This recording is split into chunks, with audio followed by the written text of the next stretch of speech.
Valeu, Mota, 10 horas mais 21 minutos. Dr. Aníbal Ferreira, médico da CESAB, neurologista clínico, representante do Sindicato dos Médicos da Bahia. Muitas perguntas aqui, muita gente participando, até porque a medicina são várias as especialidades, não é isso, doutor? Mas tem algumas que... Aí até já aproveito para lhe perguntar o seguinte: aqui para o nosso estado, nós temos um quadro de neurologistas suficiente, ou a gente precisa ter mais neurologistas? Como é que está essa situação, mais ou menos, pelo menos de forma prática, doutor? Existe um déficit tanto de neurologistas clínicos como de neurocirurgiões. Os neuropediatras, por exemplo? Principalmente, é um aspecto importantíssimo, há um déficit. Há uma carência realmente, um déficit. Exato. A gente precisa ter mais neurologistas. Exato. 10h22, continue ligando para a gente, 3486-3201. Doutor Aníbal Ferreira, médico, neurologista clínico. Que medidas preventivas podem ser tomadas, por exemplo, em casos de AVC? O que as pessoas podem fazer em relação também à estrutura hospitalar, doutor? Bem, a prevenção existe em 4 níveis. Existe a prevenção primária, que é aquela em que não existe a manifestação da doença, não existe a doença instalada no organismo, né? Existe aquele aspecto em que a doença não está manifestada, mas ela já está instalada no indivíduo, né? Existe o aspecto em que a doença já está manifestada do indivíduo e o aspecto em que a doença já deixou marcas, né, irrecuperáveis no indivíduo. Isso, naturalmente, envolve a abordagem da medicina no que diz respeito à prevenção primária, secundária, terciária e quaternária. A prevenção primária é aquela em que o órgão, nesse caso público, toma as providências no sentido de evitar que a população seja acometida, seja atingida por todos aqueles aspectos que geram a doença. O segundo aspecto é quando a doença já está instalada, e a prevenção secundária é o tratar para que a doença não se manifeste e não traga sequelas, não traga consequências, lesões danosas. A terciária é onde a doença já tem manifestação e o tratamento é feito para minorar ou resgatar totalmente, curar o paciente daquela situação. E a quaternária, que é aquele aspecto em que o tratamento é feito para que a doença não progrida e as lesões sejam administradas desde o aspecto de reabilitação até a não progressão e a tentativa de manutenção o mais otimizada possível da vida do paciente. Doutor Aníbal Ferreira, médico neurologista clínico, nós não poderíamos esquecer da pergunta, a dinâmica do rádio do nosso Renato da Sussuarana. A mãe dele sofreu AVC, está com uma região paralisada, e ele fez 2 perguntas. Primeiro, parece que ele falou que ela sofre algumas... eu anotei aqui, ela apresenta 3 aspectos importantes, que são o que se situaria em nível da medicina, da prevenção quaternária. Qual seria? Ela apresenta convulsões, ela apresenta já sequela porque ela está paralisada de um lado, e eu vou começar pela convulsão. Os pacientes que apresentam perda de substância, quer dizer, lesou o tecido cerebral e a célula foi destruída, aquela região ela se torna potencialmente, não é, susceptível a descargas elétricas anormais. O que é que eu quero dizer com isso? Como se fosse esse curto-circuito dentro do cérebro. Um choque, na verdade. Um choque. Né? E o indivíduo apresenta aquele quadro clássico, né, de perder a consciência, ou de ter aquele grito inicial antes de ter a convulsão, fica se batendo, entra em estado de inconsciência. Esse é o tipo clássico de convulsão, chamado grande mal, ou outros tipos mais sutis de convulsão. Né? E aí implica um acompanhamento para o resto da vida com uma medicação que venha prevenir que o paciente apresente aquele quadro de uma situação, portanto, não curável, mas possivelmente controlada. O segundo aspecto é que, se houve lesão da célula neurológica, ela foi destruída, o paciente vai apresentar, a pessoa vai apresentar para o resto da vida aquela repercussão motriz, quer dizer, ela vai se sentir paralisada, geralmente apenas de um lado, ou em nível de correspondente à célula que foi destruída no cérebro, braço, perna Fácil, e braço, né? até apenas às vezes de mudança de personalidade. E isso implica um acompanhamento ambulatorial, né? Constante. Né? Olha, nós temos muito mais, ficaremos aqui 3 horas ou 4 horas aqui debatendo isso. Nós temos mais ouvintes aqui querendo tirar dúvidas. O Antônio Jorge, da Cidade Nova, temos também aqui Edson Santana Barbosa, da Valéria. Segura um pouquinho aí, eu gostaria que o Edson e o Antônio Jorge, porque a gente vai ao Sociedade em Cima da Notícia, mas a gente volta com o Dr. Aníbal Ferreira respondendo no Show da Manhã, médico neurologista clínico. Bem, tem os aspectos que envolvem a idade do paciente, em que geralmente a expectativa é que as pessoas idosas sejam acometidas, mas não está excluído o jovem. Então, isso procede a informação de que pessoas mais jovens estão sofrendo com esse tipo Sim, de doença. desde das implicações genéticas, constitucionais, a raça, o ser do sexo masculino, do feminino, até 50 anos de idade, o homem tende a ser mais acometido do que a mulher a partir dessa idade. Existe o pareamento, né, em termos de que todos dois se tornam susceptíveis igualmente. O jovem, por seu turno, além desses aspectos de idade, raça, constituição genética, o sexo do paciente masculino ou feminino, existem também os estresses a que o jovem é submetido hoje também. Né? O jovem hoje é muito penalizado pela sociedade, né? E no mundo ocidental, o sistema, questões políticas, sociais, né? A perspectiva de vida, de realização, tudo isso se constitui a competição, a busca competição, do melhor, exato, um estresse logo cedo, que pode ter sua repercussão no sistema cardiovascular envolvendo o sistema nervoso. Muito bem, gente. Olha aí, doutor Aníbal Ferreira respondendo com muita propriedade aqui, médico, neurologista clínico, representante do Sindicato dos Médicos da Bahia, médico da Cesar. Valdenberg da Cruz, Cajazeiras 11, na linha A. Oi, Valdenberg, muito bom dia. Oi, bom dia, um abraço para vocês. Outro querido, tudo de bom nesse novo ano, Valdenberg. Igualmente, eu desejo mesmo. Pois não, querido, fica à vontade. Meu querido, eu quero tirar uma dúvida com o meu ali, seguinte, porque eu passei pelo oftalmológico, entendeu? E meu problema já passou óculos para mim, para eu usar, entendeu? Antirreflexo, com lente antirreflexo e transistor. Então, nesse caso, o meu problema é claridade, não resolveu. Então, a oftalmológica, ela me enviou para o neuro.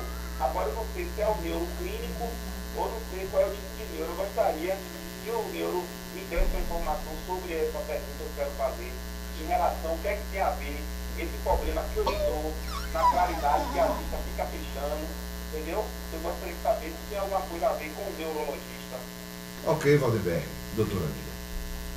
Bem, os olhos são as estruturas mais exteriores do sistema nervoso central. Então, o olho funciona como um neurônio, quer dizer, a célula nervosa mais exterior do corpo humano.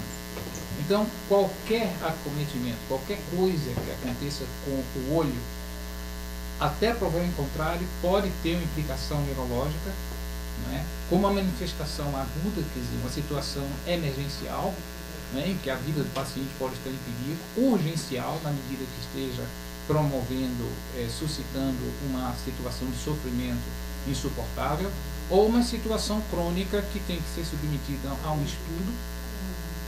Cada aspecto dessa situação envolve um tipo de atendimento que vai do emergencial até o ambulatorial. Quando a médica faz a solicitação de um neuro, né, existe a neurologia vinculada à clínica e a neurologia vinculada à cirurgia. Até isso ser definido, o paciente tem que ser, de acordo com a expressão, se aguda, né, uma situação de repente que chegou a uma situação insuportável, a vida do paciente está em perigo, até provar o contrário, ou é uma situação crônica, ele tem que ser encaminhado emergencialmente, ele tem que ser encaminhado para um ambulatório, não é? Para que daí seja avaliado o que existe por trás dessa sintomatologia.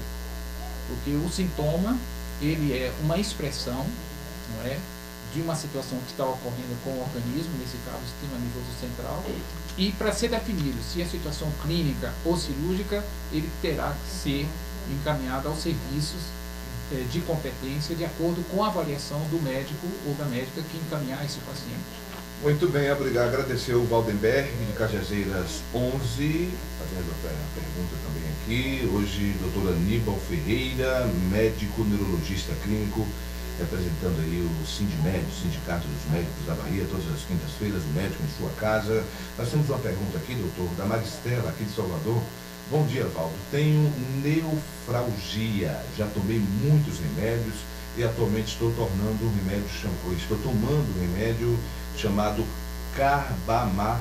carbamazepina, né? E não está fazendo mais efeito. Tentei marcar com o meu médico, mas só em fevereiro. Gostaria que o doutor me falasse sobre esse problema e se é mal sem cura.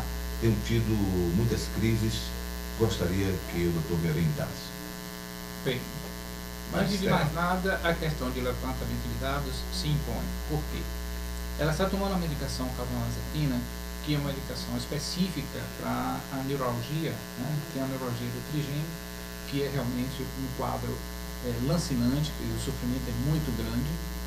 E a questão da dosagem de medicação, saber se já chegou ao máximo das dosagens dessa medicação, se poderá haver, ao par disso, alguma entidade morbígena, quer dizer, que provoca a doença, que além da medicação imprescinde de uma intervenção cirúrgica, não é? Ou se haverá necessidade de uma intervenção neurocirúrgica para promover um bloqueio, para, uma vez a entidade clínica sendo intratável via medicamentosa, o neurocirurgião atuar. Mas isso, o paciente terá que ser encaminhado a um ambulatório de neurologia, né, onde aí será feita a triagem na direção da clínica ou da neurocirurgia e, no caso agudo, ir a um serviço de emergência para que possa ser encaminhada da mesma forma. Ok, agradecer a Maristela. Olha, doutor, agora disparou, viu? Tem muitos ouvintes aqui querendo participar. Hoje, doutor Aníbal Ferreira, médico, neurologista clínico, representante do Sindicato dos Médicos da Bahia, falando sobre doenças e problemas neurológicos. Jorge Jackson Alcântara, de São Cristóvão, bom dia, na linha D. Bom dia, Jorge. Bom dia. Oi, querido, tudo bem? Bem, você, Neu. Como anda você? Tudo bom? Para você também e toda a sua família. Fique à vontade para fazer a pergunta para o doutor Aníbal. Olha, eu pergunto ao doutor, aí eu sinto uma dor de cabeça, é por causa da sinusite ou é o tempo mesmo, ou é a própria a cabeça, a gente tem um negócio que sente a dor de cabeça? Bem, tudo que acontece na cabeça, né, as possibilidades são inúmeras, porque a cabeça não é constituída somente daquelas estruturas vinculadas ao sistema nervoso central. Então, existe o olho, como eu já falei, existe a estrutura otorrinolaringológica, que envolve o nariz, envolve as vias respiratórias, existe a boca, né, que tem a parte odontológica. Então, Onde há organismo, existe nervo, que pode ser a estrutura afetada por um problema que não esteja no sistema nervoso. Mas onde há organismo, existe, né, a célula nervosa que registra e denuncia muitas vezes que algo está ocorrendo naquela parte do organismo. O que é que eu quero dizer com isso? Você pode ter uma sinusite que pode promover uma dor intensa, né, e gerar dor de cabeça, e que só através de estudos laboratoriais, um exame clínico, né, as perguntas que o médico faz, através da queixa que o paciente leve a esse médico ou a essa médica, né, a história do tempo e do espaço, quando começou, a maneira dessa manifestação ocorrer, é que vai dar os elementos para que se possa chegar a uma conclusão se aquele problema é neurológico ou não. Né? Ok. Olha aí, gente, doutor Aníbal Ferreira, médico neurologista clínico. A gente vai para o intervalo, mas antes tem o Renato da Sussuarana, Renato Santana, também querendo tirar dúvidas. Bom dia, Renato, na linha C. Bom dia, Paulo. Bom dia, doutor Aníbal. Prazer muito grande ter a sua participação aqui, Renato. Um abraço para todos aí, em 2013. Obrigado. Olha, a pergunta que eu tenho é a seguinte: minha mãe ela tem 63 anos e há 18 anos ela teve um AVC que a deixou cadeirante. Ela mexe só o lado direito, mas sente os membros. Aí eu queria fazer duas perguntas. A possibilidade dela voltar a andar, ou pelo menos mover espontaneamente o braço, e queria saber também se de vez em quando, às vezes ela tem convulsões de madrugada, queria saber se essas convulsões podem gerar um novo acidente cerebral. Pronto, o Renato da Sussuarana, muito obrigado pela sua participação. Nós vamos ao intervalo e o doutor responde depois do nosso intervalo comercial. 10 horas, 16 minutos. Acompanhado, ultimamente então, a violência contra os indefesos. E aí tá a resposta aí, doutor, de uma certa forma. Eu sou um médico neurologista. Esse cidadão ele precisa passar por um tratamento mesmo. Mexe, eu sinto que o senhor ficou realmente abalado com essa informação. É lamentável, viu, gente? 10h37 na Bahia, nós temos ainda, para a gente finalizar aqui, estamos no finalzinho desse nosso bate-papo. Será que o Edson, ou o Antônio Jorge está aí com a gente, da Cidade Nova, na linha A? Antônio Jorge? Alô, Antônio? Edson Santana Barbosa, da Valéria? Oi. Ô, Edson. Bom dia. Bom dia, querido. Eu sou ouvinte aí da rádio e quero perguntar ao doutor aí que eu sofri uma pancada na cabeça ao sair do trabalho. Aí, após outro dia, eu comecei a sentir tontura. Aí queria saber dele aí. Ok, Edson. Doutor Aníbal Ferreira, ele tomou uma pancada, né? Sintomas de tontura e tal. Resta saber se esse cidadão ele teve atendimento médico emergencial e se ele teve alguma orientação médica a partir desta queixa. Dois aspectos. Se ele teve atendimento médico, qual é a recomendação no momento da alta com relação à recidiva, quer dizer, o reaparecimento ou o surgimento de sintomas e que a partir daí ele retornaria à unidade do pronto atendimento. Se não, na dúvida, existe a máxima na deontologia médica, que é as obrigações que se tem em relação ao paciente, ao cidadão, à cidadã, que na dúvida se beneficie o paciente. Então ele retornar à unidade de atendimento anterior e apresentar a sua queixa, para que aí a situação possa ser reabordada e feito o diagnóstico diferencial de saber se essa situação dele tem relação com a história do acidente que ele tenha sofrido. Muito bem, 10h39, doutor Aníbal Ferreira, ele é médico, neurologista clínico, representante do Sindicato dos Médicos da Bahia. Nós estamos na autoestação, doutor. Verão aí. Algum risco adicional para a ocorrência de casos neurológicos? Bem, O verão é um período de sobrecarga emocional. O desvio de atitude na medida que nas férias as pessoas saem ou procuram fugir do seu padrão de vida corrente. E daí esta sobrecarga, tanto as positivas, no sentido da alegria exacerbada, como as negativas, que envolvem, nesse caso, as negativas, a alimentação inadequada, o congestionamento do tráfego, relações sociais estressantes, hábitos, né, que sejam deletérios para a saúde do indivíduo, o esporte, em que não há a devida preparação para que ele ocorra de maneira mais intensa nesse período, o trabalho, que nesse período costuma estar mais susceptível de fatores ambientais que envolvem o comportamento, que envolvem a meteorologia, até mesmo o sedentarismo, em que as pessoas muitas vezes se permite a interrupção de atividade física, e daí o aumento ponderal, quer dizer, o aumento de peso, né, que muitas vezes susceptibiliza a ocorrências de situações mórbidas, quer dizer, ruins, doentias para o organismo. Muito bem.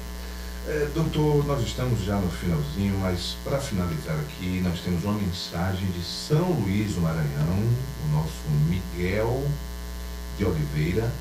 Ele diz o seguinte, que